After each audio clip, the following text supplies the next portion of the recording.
నమస్తే, నేను మీ మాధురి. రెడ్డి గారు, మనకి బ్రహ్మ ముహూర్తం దీని గురించి పెద్దలు చాలా ప్రాముఖ్యత గురించి కూడా చెప్తూ ఉంటారు.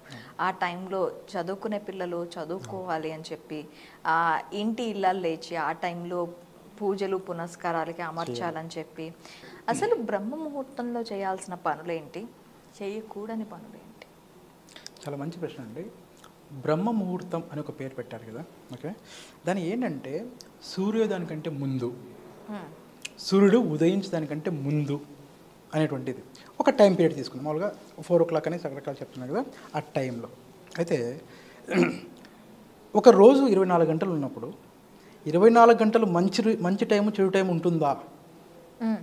అలాగే రోజుల్లో కూడా ఈ వారం మంచిది ఈ వారం చెడ్డదని కానీ, ఈ బ్రహ్మ ముహూర్తం అని కానీ, లేకుంటే కనుక ఏదైనా సరే యమగండాలని కానీ, నిజంగా ఇవన్నీ ఎలా ఉంటాయి ఏంటి అనేది ఒకసారి ఆలోచించండి సైకలాజికల్గా. ఓకే, వీటన్నిటిని పిచ్చి నమ్మకాలు కొట్టేయకుండా కొన్ని విషయాలు ఆలోచించండి. ఫస్ట్ థింగ్ ఏంటంటే, ఒక వ్యక్తి ఉన్నాడు అనుకోండి, ఆ వ్యక్తి ఈ జనజీవన స్రవంతులు ఎక్కడైతే ఉన్నాడో ఇక్కడ కూర్చొని నేను దేవుని సాధన చేస్తున్నాను అనుకోండి. ఫర్ ఎగ్జాంపుల్ ఏదైనా సరే ఒక మహర్షి సాధన చేయాలనుకోండి, ఇక్కడ కూర్చొని సాధన చేశారనుకోండి, వెళ్తూ వస్తున్న వాళ్ళు సౌండ్లు అవి ఇవి రకరకాలటువంటి వాళ్ళకి డిస్టర్బెన్స్ వస్తుంది.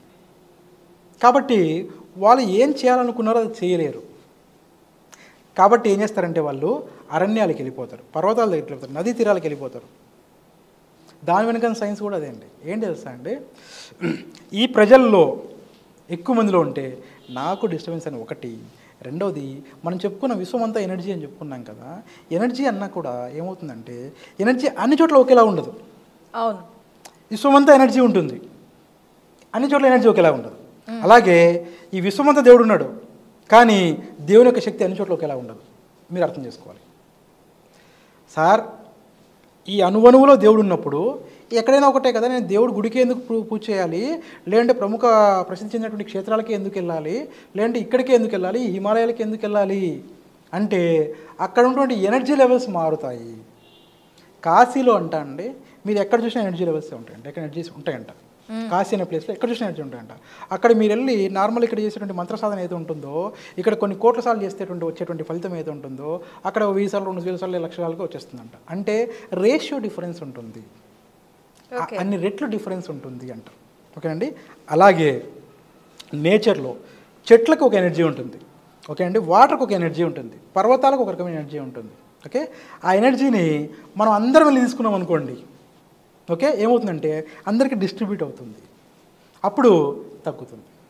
ఫర్ ఎగ్జాంపుల్ మన ఇంట్లో నలుగురు సరిపడే భోజనం చేస్తే, ఓకే, ఈరోజు సడన్గా ఒక నలుగురు వచ్చేసారు, టైంకి మనం చేసానికి టైం లేదనుకోండి, ఈ నలుగురు ఆ నలుగురు ఏం చేస్తామంటే కడుపు నిండా తినలేను కాబట్టి కొంత తింటాం. ఆయన కొంత వీళ్ళ కొంత గెస్ట్లకు ఫస్ట్ పెడతాం, కొంత మనం తింటాం, కొంత ఏదో సర్దుబాటు చేసుకుంటాం. ఎనర్జీ కూడా అలాగే అవుతుంది మనకి. అందుకని ఏం చేస్తారంటే పగలు ప్రతి ఒక్కరు తిరుగుతూ ఉంటారు, పగలు ప్రతి ఒక్కరు మెలకుగానే ఉంటారు, ప్రతి ఒక్కరు ఆ ఎనర్జీని తీసుకునేటువంటి పనిలోనే ఉంటారు.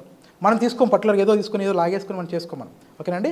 ఎనర్జీని ఎప్పుడు కూడా మనం ఏదో లాగేసుకొని అట్లా చేసుకోం, కానీ ఆటోమేటిక్గా అది ప్రాసెస్ జరుగుతూనే ఉంటుంది.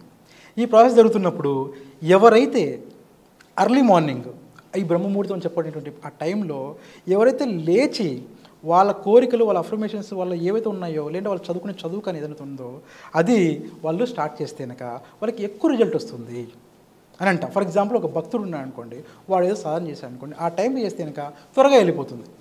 ఓకే, ఈ ఎనర్జీ అంతా కూడా తొందరగా వాళ్ళకి రీచ్ అవుతుంది. మంత్ర సాధన అంటే ఏం లేదండి, మంత్రం అంటే ఏంటి, ఓకే, ఈ మంత్రం ఒక ధ్వని, ఒక సౌండే కదండి. ఓకే అండి, ఈ సౌండ్ ద్వారానే మనకి ఎనర్జీ క్రియేట్ అవుతుంది. మీరు కావాలంటే కనుక మీ గర్భగుడిలో ఎక్కువ ఎనర్జీ ఉంటుంది, బయట తక్కువ ఉంటుంది అంటారు. కారణం ఏంటంటే అక్కడ మంత్రోచ్చారణ జరుగుతుంది అంటారు. మంత్రోచ్చారణ ఇస్ నథింగ్ బట్ ఎనర్జీ, అంటే ఒక సౌండ్ ఎనర్జీ. అయితే దాన్ని కూడా ఒక రిధంలో మన వాళ్ళు గొప్ప వాళ్ళు పెద్దవాళ్ళు ఇచ్చారు, మహర్షులు మహానుభావులు. ఏంటంటే ఆ ఎనర్జీలో ఆ రిధంలో ఇస్తే నీకు హీల్ అవుతుంది, ఏదైనా సరే అనారోగ్యం ఉండి పోతుంది, లేదంటే ఇంకా మంచి జరుగుతుంది అని ఇచ్చారు. దాంతోపాటు కొన్ని లోహాలు, ఓకే అండి, ఆ లోహానికి చేరితే అది మళ్ళీ మనకు చేరితే ఎక్కువ వస్తుందని కొన్ని సైన్స్ చెప్తారనమాట. ఇలాగే ఏం చేస్తామంటే ఉదయం పూట అందరూ పడుకున్నప్పుడు కాబట్టి మీరు మెలకుగా ఉంటారు కాబట్టి ఎనర్జీ మొత్తాన్ని మీకు తీసుకునేటువంటి అవకాశం ఎక్కువ ఉంటుంది. అప్పుడు మీ పనులు మీరు ఎంతైతే ఇంకా చేస్తారో ఆ ఇంటెన్సిటీ ఎక్కువ ఉంటుంది, ఎక్కువగా రిసీవ్ చేసుకుంటారు. అఫర్మేషన్స్ కూడా అంతే. విశ్వం కూడా ఏంటంటే మీరు ఇచ్చిన దానికి ఎక్కువ ఇస్తుంది, మీకు త్వరగా ఇస్తుంది.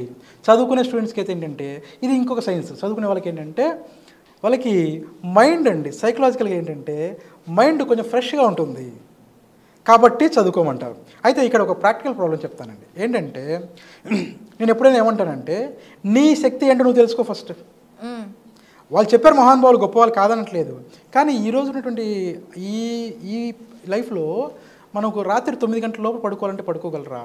అంతకుముందు ఏం చెప్పారు తెలుసా అండి, సూర్యాస్తమయం కంటే ముందు తినేసారని చెప్పారు. సూర్యాస్తమయం అంటే ఇప్పుడు 6:30 లోపల అయిపోతుంది.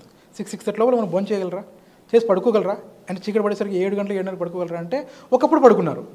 ఒకప్పుడు నేను చూశాను, నేను కూడా పడుకున్నాను. మా తాతగారు మా నాన్నగారు వాళ్ళు నేను చిన్నప్పుడు ఉన్నప్పుడు చాలా చిన్నగా ఉన్నప్పుడు త్వరగా పడుకునేసారు. చీకటి పడ్డ తర్వాత కొంత తక్కువ టైంలో పడుకున్నాం. కానీ ఇప్పుడు కుదురుతుందా ఈ లైఫ్ స్టైల్లో? కుదరట్లేదు. అప్పుడు ఏం చేయాలి నేను అన్నప్పుడు ఏమంటానంటే నీకు కుదిరితే తప్పకుండా చెయ్యి బ్రహ్మ ముహూర్తంలో. కుదరట్లేదు ఒక స్టూడెంట్ అనుకోండి, నాకు బ్రహ్మ ముహూర్తంలో కుదరట్లేదు సార్ ఏం చేయాలా అంటే తప్పులేదు, నీ ఎనర్జీ ఎక్కడ ఉందో చెక్ చేసుకో. 24 గంటల్లో నువ్వు ఏ టైంలో నువ్వు చేస్తే బాగా వస్తుంది చెక్ చేసుకొని ఆ టైంలో చెయ్యి. ఒకవేళ కాదనుకోండి, ఫర్ ఎగ్జాంపుల్ ఒక వ్యక్తిని 10 o'clock లేస్తాను సార్ ఉదయాన్నే నాకు అలవాటు అయిపోయింది సార్, సడన్గా ఎలా మార్చుకోవాలి సార్? సడన్గా మార్చుకోకండి. ఎలా చేయాలి తెలుసా? మీరు ఇవాళ 10 కదా, రేపు అలారం 9:30 పెట్టుకోండి. ఓకే అండి, ఒకేసారి 10 నుండి 6, 4 అయితే కనుక లేరు మీ వల్ల కాదు. 9:30 మైండ్ ఏం చెప్తుందంటే పెద్ద డిఫరెన్స్ ఏం కాదు, ఒక అరగంటే కదా అని మిమ్మల్ని ఏం చేస్తుంది సార్ 9:30 లేపేస్తుంది, మీరు వర్క్లోకి వెళ్తారు. ఓకే, అలా ఒక వారం రోజులు చేయండి. ఒక 1 week తర్వాత ఏం చేయాలంటే 9కి పెట్టుకోండి. లేదా మీరు 10 నుండి 9:45 పెట్టుకోండి. 15 minutes ఒక 1 month 2 months టైం పీరియడ్ పెట్టుకోండి. ఏం చేస్తారంటే కొంతకాలానికి మీరు బ్రహ్మముహూర్తం లేచి అలవాటు వచ్చేస్తుంది. ఎలాగా? ఒకేసారి తగ్గించకండి. 4 గంటలు 3 గంటలు 5 గంటలు ఒకసారి తగ్గించకండి, మీ వల్ల కాదు. పెద్ద పెద్ద టాస్క్లు ఎప్పుడైనా సరే చిన్న చిన్న మాడిఫికేషన్స్తోనే అవుతాయండి. ఒకేసారి పెట్టుకుంటే కాదు. 10కి లేచి వాడిని 4కి లేవంటే లేవడు, లేచినా కూడా వాడి వల్ల కాదు, ఏం కాదు. వాడి మైండ్ పనిచేయదు, వాడికి నిద్రమత్తే ఉంటుంది. వాడు నువ్వు చదువుకోవాలంటే చదువుకోలేడు, దేవుని చేయమని ఏం చేయలేడు వాడు. కాబట్టి 10 o'clock 9:45 చేయండి, 9:30 చేయండి. అలా తగ్గించుకుంటూ కొంతకాలానికి కనీసం 2-3 నెలలకి వాళ్ళకి 4 o'clock చేయండి. మీ మైండ్ మీరే అంటే అలా తగ్గించుకుంటారండి. తగ్గించుకుంటూ వచ్చి ఎప్పటికైనా సరే ఒక 3 నెలలకైనా సరే 108 రోజులకైనా సరే కనీసం ఏంటంటే 4 గంటలకు వచ్చేలా ప్రయత్నించండి. అప్పుడు ఏం చేయాలి? ఇక్కడ 4 గంటలకు వస్తే ఏ పనులు చేస్తామో రాత్రి కొంచెం త్వరగా చేసుకోవాల్సిన అంటే నిద్రపోవాల్సిన అవసరం ఉంటుంది. ఎందుకంటే ఒక మనిషికి ఆరోగ్యంగా ఉండాలంటే సఫిషియెంట్గా నిద్ర కూడా అవసరం అండి. భోజనంతో పాటుగా నిద్ర కూడా అవసరమే. నిద్ర తక్కువైంది అనుకోండి ఏమవుతుంది తెలుసా, మన మామూలు పరిస్థితుల్లో మిగతా వాటి మీద ఇంపాక్ట్ పడుతుంది. మీరు చేసినటువంటి ఏదైనా క్వాలిటీగా చేయలేరు. కాబట్టి బ్రహ్మముహూర్తం చాలా గొప్పది. కాకపోతే దాంట్లో మీరు ఏం చేయాలంటే మీరు ఆ టైంకి అలవాటు చేసుకోగలగాలి.